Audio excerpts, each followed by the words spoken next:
வணக்கம். Welcome to கதை திரட்டு audio books. இந்த வீடியோவில் நம்ம என்ன கதை கேட்க போகிறோம்னா, எழுத்தாளர் சரசா சூரி அவர்கள் எழுதிய அம்மா வரமாட்டாள் சிறுகதை. நம்ம சேனலை இது வரைக்கும் சப்ஸ்கிரைப் பண்ணாதவங்க சப்ஸ்கிரைப் பண்ணுங்க. பக்கத்தில் இருக்கிற பெல் ஐக்கானை கிளிக் பண்ணி ஆல்ங்கிற ஆப்ஷனை ப்ரெஸ் பண்ணுங்க. ஸோ தட் நான் போடுற கதைகளை உடனுக்குடனே நீங்கள் கேட்கலாம். வாங்க கதைக்குள்ளே போகலாம். உனக்கு பிடிச்ச நெய் பாயசம் இன்னும் ஒரு கரண்டி போட்டுக்கப்பா. மயில் இறகால் வருடும் குரல், இத்தனை வருஷமாய் காதில் ஒலித்து கொண்டே இருக்கும் குரல். நிமிர்ந்து பார்த்த கோகுல் அதிர்ச்சியில் உறைந்தான். அம்மா என்று கூப்பிடுவதற்கு முன்னால் விரலை வாயில் வைத்து சைகை காட்டினாள். அம்மா மாறவே இல்லை. அதே பொறுமை, அடக்கம். அம்மா நீ இங்க, உன்னை இப்படி? கண்ணிலிருந்து வழியும் கண்ணீர் கதை கதையாய் கூறியது. அம்மா! கோகுல் ஸ்கூல் விட்டதும் ஓடி வந்து அம்மாவை கட்டி கொண்டான். சீக்கிரம் வா, சாப்பிடலாம். உனக்கு பிடிச்ச நெய் பாயசம். ஐயா, அம்மானா அம்மாதான். அன்று கோகுலின் பிறந்த நாள். நெய் பாயசம் தவறாமல் இருக்கும். பாயசம் முழுசும் அவனே காலி பண்ணி விடுவான் போல இருந்தது. அம்மா, எப்படி இவ்வளோ நல்லா சமைக்கிற?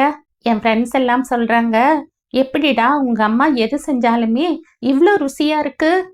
அதுவா, நமக்கு பிடிச்சவங்களுக்கு சமைக்கும்போது நாம் அவங்களையே நினச்சிட்டு சமைக்கிறோமா, அதனால் ருசியாகத்தானே இருக்கும்.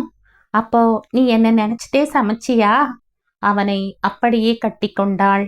பாலாமணிக்கு சரியாக 8 மாதம் 22 வயசுதான். ஆபீஸுக்கு போன சுகுமாரன் வீட்டுக்கு திரும்பி வந்தது போஸ்ட்மார்ட்டம் எல்லாம் முடிந்துதான். லாரியும் ஸ்கூட்டரும் ஹெட் ஆன் கொலிஷன்.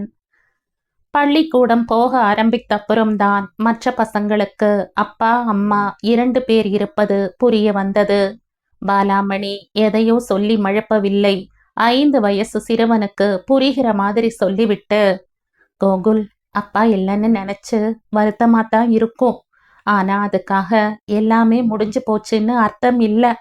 அப்பா அம்மா 2 பேருமே இல்லாம எத்தனையோ குழந்தைங்க இந்த உலகத்துல வாழ்ந்துட்டு தான் இருக்காங்க. நீ அம்மாவோட பத்திரமா இருக்க. பொறுப்பு கூட. அவ்வளவுதான். முன்னை மாதிரி இருக்கிற மற்ற பசங்களுக்கு ஒரு முன் உதாரணமா வாழ இப்போதிருந்தே பழகிக்கோ. பாலாமணி பள்ளிக்கூடம் விட்டு வருவதற்குள் பாதி வீட்டு வேலையை முடித்து விடுவான் கோகுல். அம்மாவும் பையனும் கடைக்கு போய்விட்டு வரும்போது 2 பேருக்கும் அன்றைக்கு நடந்த சமாச்சாரம் முழுவதும் தெரிந்திருக்கும். அம்மா, அநேகமாக இந்த வருஷம் பெஸ்ட் அவுட்கோயிங் ஸ்டூடெண்ட் நான் தான் பேசிக்கிறாங்க. கோகுல் இப்போது ஒரு பெரிய மருந்து கம்பெனியின் நிர்வாக மேலாளர். சனிக்கிழமை எங்கிருந்தாலும் வீட்டுக்கு வந்து விடுவான். அம்மா கையால் பருப்புருண்டை, மோர் குழம்பும் சேப்பங்கிழங்கு ரோஸ்டும். அம்மா ப்ளீஸ், இனிமே தனியா இருக்கக்கூடாது. பெரிய வீடு பார்த்துருக்கேன். நிம்மதியா என்னோட வந்துடுங்க. உங்களை ரொம்ப மிஸ் பண்றேன். பாலாமணி கோகுலுடன் நிம்மதியாகத்தான் இருந்தாள் நந்தினி வரும் வரை. நந்தினி கோகுல் ஆபீஸில் குவாலிட்டி கண்ட்ரோல் டிபார்ட்மெண்ட்டில் அனாலிஸ்டாக நுழைந்தவள். இன்றைக்கு டிபார்ட்மெண்ட் ஹெட். நிறுவனத்தின் வெற்றிக்கு அவளுக்கு முக்கிய பங்கு உண்டு. கோகுல் மனதில் இடம் பிடித்து விட்டாள். அடிக்கடி வீட்டுக்கு வருவாள். கோகுலுடன் தான் நிறைய பேசிக் கொண்டிருப்பாள். பாலாமணியுடன் அதிகம் பேச மாட்டாள். எப்படி இருக்கீங்க ஆன்ட்டி என்று ஒற்றை வரியில் முடித்து கொள்வாள். பாலாமணியும் அதற்கு மேல் எதிர்பார்க்கவில்லை. அம்மா, நான் நந்தினிய கல்யாணம் பண்ணிக்கலாம்னு. பாலாமணி எதிர்பார்த்த ஒன்றுதானே. மகன் எப்போதுமே யோசித்துத்தான் முடிவெடுப்பான் என்ற நம்பிக்கை. கோகுல் ஒரே ஒரு விஷயத்தை மட்டும் நந்தினியிடம் கேட்டுக்கொண்டான். அம்மா கடைசி வரைக்கும் நம்மளோட தான் இருப்பாங்க. அதுக்கு சம்மதம்னா எனக்கு வேறு எந்த வேண்டுகோளும் இல்லை. ஆரம்பம் முதலே நந்தினி கொஞ்சம் தள்ளியே இருந்தாள். நிறுவனத்தின் ரூல் படி இனிமேல் சேர்ந்து வேலை பார்க்க முடியாத நிலையில் நந்தினி சொந்தமாய் குவாலிட்டி கண்ட்ரோல் லேப் தொடங்க தீர்மானித்தாள். 2 பேரும் அதில் ரொம்பவே பிஸியாயிருந்ததால் வீட்டு பொறுப்பு முழுவதையும் பாலாமணியே கொண்டாள். இருவருக்கும் பரிமாறிவிட்டுத்தான் சாப்பிடுவாள். அம்மா, ரவா தோசையும் வெங்காய சட்னியும் just out of the world இல்ல நந்தினி? அம்மா, உன்ன மாதிரி நெய் பாயசம் பண்ண இனிமேல் ஒருத்தர் பொறக்கணும். Have one more cup Nandini. Nandini வாயே திறக்க மாட்டாள். சாப்பிடும் நேரம் தவிர கோகுலுடன் முன்பு மாதிரி மனம் விட்டு பேச முடியாமல் போனது. முதலில் சிறிது மன வருத்தம்தான். ஆனாலும் இது ஆரம்பத்தில் எல்லா அம்மாக்களுக்குமே ஏற்படும் கசப்பான அனுபவம் என்று மனதை தேற்றிக் கொள்வாள். நந்தினி கெட்டிக்காரி, வார்த்தைகளை வீணாக்க மாட்டாள். அடுத்த மூவ் பற்றி யோசிக்க ஆரம்பித்தாள். ஆன்ட்டி, இந்த வயசுல எதுக்கு கஷ்டப்பட்டு பரிமாறிட்டு நீங்களும் சேர்ந்து உட்காருங்க. ஆமாம்மா, நந்தினி சொல்றது சரிதானே, கூட உட்காருங்கம்மா. பேச்சை வேறு பக்கம் திருப்பி கோகுல் அம்மாவிடம் அதிகம் பேச விடாமல் பார்த்து கொண்டாள். கொஞ்ச நாளில் வேண்டுமென்றே சாப்பிட வருவதற்கு நேரமாக்கினாள். ஆன்ட்டி, எங்களுக்காக வெயிட் பண்ணாதீங்க, நேரத்துல சாப்பிடணும், நாங்க பாத்துக்கிறோம், நீங்க சாப்பிட்டுட்டு தூங்க போங்க. நிறைய நாள் சாப்பிட பிடிக்காமல் பாலை மட்டும் குடித்துவிட்டு தூங்க போவாள். காலையில் பிரேக்ஃபாஸ்ட் மீட்டிங், வெளியே போறோம். Gokul, can you drop me at the bank என்று ஏதோ சொல்லிவிட்டு கோகுலுடன் அவசரமாய் கிளம்பி விடுவாள் நந்தினி. இரவில் சாப்பிடும்போதுதான் அவனுடன் பேச முடியும். இப்போது அதுவும் இல்லாமல் போகவே சனி ஞாயிறுக்காக ஏங்க ஆரம்பித்தாள் பாலாமணி. ஒரு நாள் மதியம் 3 மணி இருக்கும். காலிங் பெல் சத்தம் கேட்டு கதவை திறந்தாள் பாலாமணி. 50 வயது இருக்கும் ஒரு அம்மாள் கையில் பையுடன் நின்றிருந்தாள். வணக்கம் அம்மா, என் பேரு கோமதி. இங்க வீட்டோட ஒரு குக் வேணும்னு. குக்கா? இங்கயா? இருக்காதே, அட்ரஸ நல்லா பாருங்க. இது மேடம் நந்தினி வீடு தானே, நீங்க தானே பாலாமணி? ஆமாம்மா, நந்தினி மேடம் தான் வர சொன்னாங்க, அவங்க வர வரைக்கும் வெயிட் பண்ண சொன்னாங்க. அப்படியா, உட்காருங்கம்மா. பாலாமணிக்கு முதன் முறையாக நந்தினி மேல் கோபம் வந்தது. தன்னிடம் ஒரு வார்த்தை சொல்லி இருக்கலாமே. ஏதாவது சாப்பிட கொண்டு வரவா? ஒரு வாய் காப்பி இருந்தா நல்லா இருக்கும், சிரமம் இல்லைனா. பஸ் ஸ்டாண்ட்ல இருந்து ரொம்ப நடக்க வேண்டி இருந்தது. சூடான காஃபியும் ஒரு தட்டில் நேற்று பண்ணின முறுக்கையும் கொண்டு வந்தாள். பாலாமணிக்கு மனசு பாரமாயிருந்தது. வெயிட் பண்ணுங்கம்மா என்று சொல்லிவிட்டு உள்ளே போய்விட்டாள். 6 மணி ஆகிவிட்டது நந்தினி வருவதற்கு. நுழைந்ததுமே கோமதியை பார்த்தாள். நீங்க? போன வாரம் போன்ல பேசினீங்களே, குக் கோமதி. ஓ, வாங்கம்மா, வீடு கண்டுபிடிக்க கஷ்டமில்லையே. பாலாமணிக்கு கண்ணீர் முட்டிக்கொண்டு நின்றது. இந்த 5 வருஷத்தில் ஒரு நாளாவது அம்மா என்று தன்னை கூப்பிட மாட்டாளா என்று எத்தனை தடவை ஏங்கி இருப்பாள். போன வாரம் தீர்மானம் செய்தவள் தன்னிடம் ஏன் சொல்லவில்லை? எதற்காக இப்போது சமையலுக்கு ஆள்? கோகுலுக்கு இந்த விஷயம் தெரியுமா? விடையில்லா எத்தனையோ கேள்விகளுடன் இதுவும் சேர்ந்து கொண்டது. நந்தினி கோமதியிடம் என்னென்னவோ இன்ஸ்ட்ரக்ஷன்ஸ் கொடுத்து கொண்டிருந்தாள். ஆன்ட்டி, இவங்க கோமதி, இனிமே நீங்க கிச்சன் பக்கம் போகவே வேண்டாம். மெனு கூட நான் பிளான் பண்ணி கொடுத்துட்டேன். நாம டேஸ்ட் பண்ணணும்னு கூட அவசியம் இல்ல. இவங்க சமையல் பத்தி 3 பேர் சர்டிபிகேட் கொடுத்துருக்காங்க. 2 நாளும் கோமதி சமையல் குற்றம் சொல்ல முடியாது. ஒரு வேலையும் இல்லாமல் சும்மா இருந்த பழக்கம் இல்லை. எப்பவோ அரை குறையாய் நிறுத்தி வைத்திருந்த டேபிள் கிளாத்தை எடுத்து வைத்து கொண்டு நிட் பண்ண ஆரம்பித்தாள். அம்மா, குரல் கேட்டு நிமிர்ந்தாள் கோகுலும் நந்தினியும். அம்மா, உங்களுக்கு ஒரு ஹாப்பி நியூஸ். நீங்க பாட்டியாக போறீங்க. நந்தினி போன வாரம்தான் கைனகாலஜிஸ்ட் கிட்ட கன்ஃபார்ம் பண்ணிட்டு வந்தா. ஆமா மேட்ரி, எங்களை பிளஸ் பண்ணுங்க. பாலாமணி இருவரையும் அணைத்து கொண்டாள். ரொம்ப சந்தோஷம்மா. அவளுக்கு சில விஷயங்கள் புரிய ஆரம்பித்தது. அன்று கோகுலின் பிறந்த நாள். கோமதி வந்தப்புறம் முதல் முறையாக கிச்சனுக்குள் நுழைகிறாள் பாலாமணி. கோமதி, இன்னைக்கு என் பையனோட பிறந்த நாள். என்னோட நெய் பாயசம்னா அவனுக்கு உயிர். அதை மட்டும் நான் பண்ணிடுறேன். பால் இருக்கா? வாங்கணுமா? நந்தினி அம்மா நேத்தே சொல்லிட்டாங்கோ. காலையில எழுந்து முதல் வேலையா அதை செஞ்சு வச்சுட்டேன். சாமிக்கு நைவேத்தியம் எடுத்து வச்சுட்டு டேஸ்ட் பார்க்குறீங்களா? உங்க பாயசம் மாதிரி வராது. அதற்கு மேல் கிச்சனில் நிற்க முடியவில்லை. நேரே அறைக்குள் வந்து கதவை சாத்திக் கொண்டு அழுதாள். அதுதான் முதலும் கடைசியுமாய் பாலாமணி அழுதது. கோகுல் தன்னை விட்டு ரொம்ப தூரம் போய்விட்ட மாதிரி ஒரு தோணல். அறையை விட்டு வெளியே வரவே இல்லை. அம்மா, கோகுல் தான் கதவை தட்டினான். அம்மா, we are waiting for you. பிறந்த நாள் அன்னைக்கு உங்களோட சேர்ந்து சாப்பிட வேண்டாமா? ரொம்ப நாளைக்கு அப்புறம் 3 பேரும் சேர்ந்து சாப்பிட உட்கார்ந்தார்கள். Gokul, start with your favourite payasam. ஒரு கப்பில் பாயசம் விட்டு கொடுத்தாள் நந்தினி. அம்மா, உன் கையால சாப்பிட்டு எத்தனை நாள் ஆச்சு? நெய் பாயசம் தானே? ஆன்ட்டி பண்ணல, கோமதி அம்மாவே பண்ணிட்டாங்க. வாயருகே கொண்டு போன பாயசத்தை குடிக்கவில்லை. முதன் முறையாக கோகுல் கோபப்பட்டு அப்போதுதான் பார்த்தாள். வாட்? கோமதி அம்மாவா? அம்மா, உன் கையால செஞ்ச பாயசத்துக்காக எப்படி ஏங்கிட்டு இருக்கேன் தெரியுமா? ஏமா, மறந்துட்டீங்களா? எதை மறந்தேன்? உன்னையா? உன் பிறந்த நாளையா? அல்லது நெய் பாயசம் உனக்கு பிடிக்கும் என்பதையா? பாலாமணி வாய் வரை வந்த வார்த்தைகளை முழுங்கும் கலையில் தேர்ச்சி பெற்றவளாகிவிட்டாள். ஏன் கோகுல், கோமதி அம்மா நல்லா தானே சமைக்கிறாங்க, குடிச்சு பார்த்தா தானே தெரியும். You are biased. Don't try to make an issue out of this. After all, it's such a trivial matter. Don't spoil your mood on your birthday. முதல்ல ஒன்று புரிஞ்சுக்கோ. உனக்கு வேணா இது அற்ப விஷயமாய் தோணலாம். ஆனா என்னை பொறுத்தவரை இது வெறும் பாயசம் இல்ல. எங்க அம்மாவோட அன்பு முழுசும் கொட்டி கிடக்கும் அமுதம். ஆசம்னு ஒரு வார்த்தையில சொல்ற விஷயம் இல்ல. ரெண்டாவது, என் மூட நீதான் ஸ்பாயில் பண்ணிட்ட. இதையே அம்மா பண்ணியிருந்தாங்கன்னா நான் ரொம்பவே சந்தோஷப்பட்டிருப்பேன். கோகுல் அன்றைக்கு பாயசம் குடிக்காமலேயே எழுந்து விட்டான். கல்யாணமாகி இத்தனை நாளில் 2 பேருக்கும் மன வருத்தம் ஏற்பட தான் காரணமாகி விட்டதை நினைத்து பாலாமணி நொறுங்கி போனாள். அதுவும் அவன் பிறந்த நாளும் அதுவுமாய். திடீரென்று குருவாயூரப்பன் கண்முன் வந்தான். குழந்தை கோகுலுக்கு கோவிலில் சாதம் ஊட்டியது இன்னும் கண்ணுக்குள் அப்படியே இருந்தது.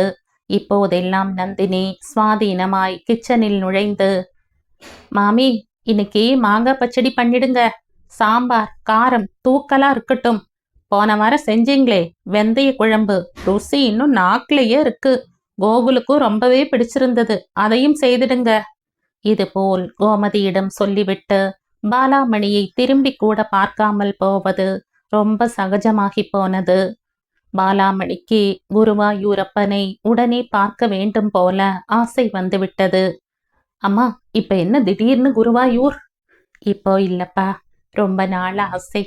வீட்ல ஒரு குட்டி பாப்பா வருதுன்ன உடனே அந்த குட்டி கிருஷ்ணன் ஞாபகம் வந்துட்டது. 10 நாள் பொறுத்துக்கோமா, ஆபீஸ்ல லீவ் போட்டுட்டு நானே உன்னை கூட்டிட்டு போறேன். தனியெல்லாம் போக வேண்டாம். குருவாயூருக்கு துணையெல்லாம் எதுக்குப்பா? இங்க ஏத்தி விட்டா சுசீலா வந்து கூட்டிப்பா. நாளைக்கு கிளம்புற, 1 வாரத்துல வந்துடுவேன். இப்போதெல்லாம் 2 மாசத்துக்கு ஒரு தடவை குருவாயூருக்கு போவது வாடிக்கையானது. மனசு லேசாகி கொண்டே வருவது கண் கூடாக தெரிந்தது. நந்தினிக்கு 7வது மாதம். இன்னும் 1 மாதத்தில் அம்மா வீட்டுக்கு போய்விடுவாள். முடிந்தால் கோமதிக்கும் 1 மாசம் லீவ் கொடுத்துவிட்டு கோகுலுக்கு மனதார சமைத்து போட வேண்டும். நினைப்பே இனித்தது. தோட்டத்து செடிகளுக்கு தண்ணி விட்டு கொண்டிருந்தாள் பாலாமணி. ஆன்ட்டி, அடுத்த மாசம் அப்பா அம்மா என்னை வீட்டுக்கு கூட்டிட்டு போறதா இருக்காங்க. எப்படியும் 4 மாசம் அங்க இருக்க வேண்டி வரும். கோகுலுக்கும் ஜெர்மனில 3 மாச ப்ராஜெக்ட் ஒர்க் இருக்கு. நான் போனதுமே அவனும் கிளம்பணும். கோமதி உங்களுக்கு துணையா இருப்பா, ஆனா அவளுக்கும் 1 மாசம் லீவ் வேணுமாம். அதான் என்ன பண்றதுன்னு. ஒன்று பண்ணுங்க, நீங்களும் அடிக்கடி குருவாயூர் போறீங்க. உங்க ஃப்ரெண்ட் வீட்டில் 1 மாசம் தங்கிடுங்க. மாமியும் ஊருக்கு போயிட்டு வந்துடட்டும். எல்லா கேள்விகளுக்கும் ஒட்டுமொத்தமாக விடை கிடைத்து விட்டது. பாலாமணி ஒரு தீர்மானத்துக்கு வந்து விட்டாள். பாலாமணி வீட்டை விட்டு வந்து சரியாக 6 மாசமாகி இருந்தது. நந்தினியையும் கோகுலையும் நிஜமான சந்தோஷத்துடன் தான் வழி அனுப்பி வைத்தாள். பாஸ்புக், செக் புக் மற்றும் தனது முக்கியமான உடைமைகள் எல்லாமே எடுத்துக்கொண்டாள். பணத்திற்கு ஒரு குறையும் இல்லை. 20 வயதில் வயிற்றில் 8 மாத குழந்தையுடன் வாழ்க்கையில் தன்னந்தனியே போராட துணிந்தவளுக்கு தன்னம்பிக்கைக்கும் குறைவே இல்லை. மாமி, நான் கிளம்புறேன், நீங்களும் ஊருக்கு போயிட்டு வாங்க. கோகுல், நந்தினி, அப்புறம் குழந்தைய நல்லபடியா பார்த்துக்கோங்க. சுசீலா அட்ரஸ் இதுல இருக்கு. ஏதாவது முக்கிய செய்தியா இருந்தா மட்டும் கூப்பிடுங்க. என்னம்மா நீங்க? நீங்க தான் குழந்தை பிறக்கும்போது இங்க இருப்பீங்களே, நீங்க பாத்துக்க மாட்டீங்களா? பாலாமணி ஒன்றுமே பேசவில்லை. ஒரு வாரம் குருவாயூர் அப்பனுடன் இருந்தாள். சுசீலாவுக்கு எல்லாமே தெரியும். சுசீலா, நான் கொஞ்ச நாள் ரிஷிகேசம் ஆசிரமத்துல தங்கி இருக்கலாம்னு யோசிக்கிறேன். ஒரு மாசத்துல திரும்பாட்டா நிச்சயம் என் பையன் ரொம்ப கவலைப்படுவான். உன்னைத்தான் உடனே காண்டாக்ட் பண்ணுவான். நான் வர கொஞ்ச நாளாகும்னு மட்டும் சொல்லு. தயவு செய்து எந்த காரணத்துக்காகவும் நான் இருக்கும் இடத்தை மட்டும் சொல்லிடாத. அவள் நினைத்த மாதிரியே சரியாக ஒரு மாதத்தில் கோகுல் சுசீலாவுக்கு போன் பண்ணினான். அம்மா எப்படி இருக்காங்க? பேச முடியுமா? எப்ப வராங்க? பாலாமணி சொன்னதை சுசீலா மறக்கவில்லை. 10 நாளிலேயே மறுபடி போன். ஆன்ட்டி, அம்மாவை கூப்பிட முடியுமா? Very happy news. அம்மாவுக்கு குட்டி கிருஷ்ணனே பேரனா பிறந்திருக்கான். அம்மா இன்னும் வரலையப்பா. ஆன்ட்டி, அம்மா இருக்கிற இடம் உங்களுக்கு நல்லா தெரியும். ப்ளீஸ் சொல்லுங்க ஆன்ட்டி. 2 நாளில் கோகுல் நேராக சுசீலா வீட்டுக்கு வந்து விட்டான். ஆன்ட்டி, அம்மா ரொம்பவே காயப்பட்டு இருக்கணும். இந்த மாதிரி ஒரு நாளும் செய்ய மாட்டாங்க. அவங்கள பார்த்து வளர்ந்த பையன் நான். நல்லதோ கெட்டதோ எனக்கும் சாப்பாட்டோட சேர்த்து பொறுமையை ஊட்டி விட்டுட்டாங்க. அவங்க கண்ல இருந்து ஒரு சொட்டு கண்ணீர் வந்து நான் பார்த்ததில்ல. அதுக்கு நான் காரணமா இருந்தா நாங்க 2 பேரும் வாழ்ந்த வாழ்க்கைக்கே அர்த்தம் இல்லாம போயிடும். அவனுக்கு புரிந்து விட்டது. அம்மா இனிமேல் வரமாட்டாள். பாலாமணி குருவாயூர் வந்து விட்டாள். அவளுக்கு தெரியும், இனிமேல் கொஞ்ச நாளைக்கு அவளை யாரும் தேட மாட்டார்கள். கோவிலுக்கு பக்கத்தில் இருக்கும் மடத்தில் பக்தர்கள் சாப்பிட வருவார்கள். அவர்களுக்கு சமைத்து பரிமாறுவதில் மனசு நிறைவாயிருந்தது. சோர் உண்ணலுக்கு வரும் குழந்தைகள் எல்லோருமே அவளுடைய பேரன் பேத்திகள். அப்புறம் என்ன? ஒரு வருஷம் ஓடிவிட்டது. பலாமா, சாப்பாடெல்லாம் ரெடிதானே?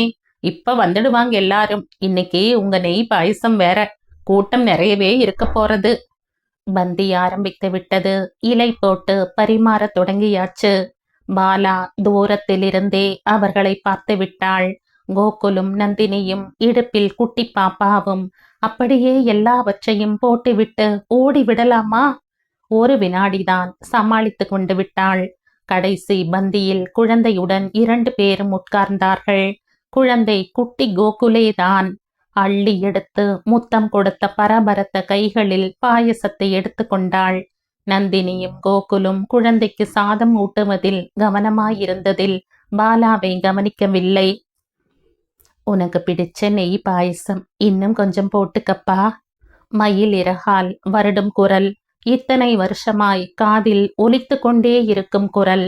நிமிர்ந்து பார்த்த கோகுல் அதிர்ச்சியில் உறைந்தான். அம்மா என்று கூப்பிடும் முன் விரலை வாயில் வைத்து சைகை காட்டினாள். நந்தினியின் முகம் பேய் அறைந்தது போல மாறியது. குட்டி கிருஷ்ண சாப்பிட அடம் பண்றானா? தோ ஒரு நிமிஷம். பாலாமணி ஓடிப்போய் ஒரு கிண்ணத்தில் சுட சுட சாதம் போட்டு நெய் விட்டு பருப்பை போட்டு நன்றாக பிசைந்து கொண்டு வந்தாள். நந்தினி கையில் கொடுத்து ஊட்டுமா என்றாள். நீங்களே ஊட்டுங்கம்மா. கோகுல் சொன்னவுடன் ஒரு வாய் ஊட்டப் போனாள். குழந்தை தலையை அப்படியும் இப்படியும் திருப்பி அவளை பார்த்து சிரித்தது. தோ பாட்டி பாரு, ஆ காட்டு, ஒரு வாய். குழந்தை அழகாக வாயை திறந்தது. பாலா கண்ணுக்கு 7 லோகங்களும் தெரிந்தது. மளமளவென்ற குழந்தை கிண்ணம் முழுதும் காலி பண்ணிவிட்டது. இருடா கண்ணா, பாயசம் கொண்டு வரேன். 2 வாய் பாயசமும் சாப்பிட்ட குழந்தை பாட்டி என்றது. இந்த வார்த்தையை கேட்க தவமாய் தவம் இருந்த பாலா குழந்தையை வாரி எடுத்து கன்னத்தில் மாறி மாறி முத்தமிட்டாள். கோகுலும் நந்தினியும் கை கழுவி வர கிளம்பினார்கள். கோகுல் 6 மாசமா சாப்பிட அடம்பிடிச்சானே, இப்ப பாரு. நான் ஒன்னு கேக்கட்டா? பேசாம ஆன்ட்டிய நம்மளோடவே வந்துடுங்கன்னு. கோகுல் அவளை நிமிர்ந்து பார்த்தான். இன்னொரு தடவை அம்மாவை ஏமாத்த வேண்டாம் நந்தினி. என்னால் அதை தாங்கிக்க முடியாது. அம்மா வரமாட்டா.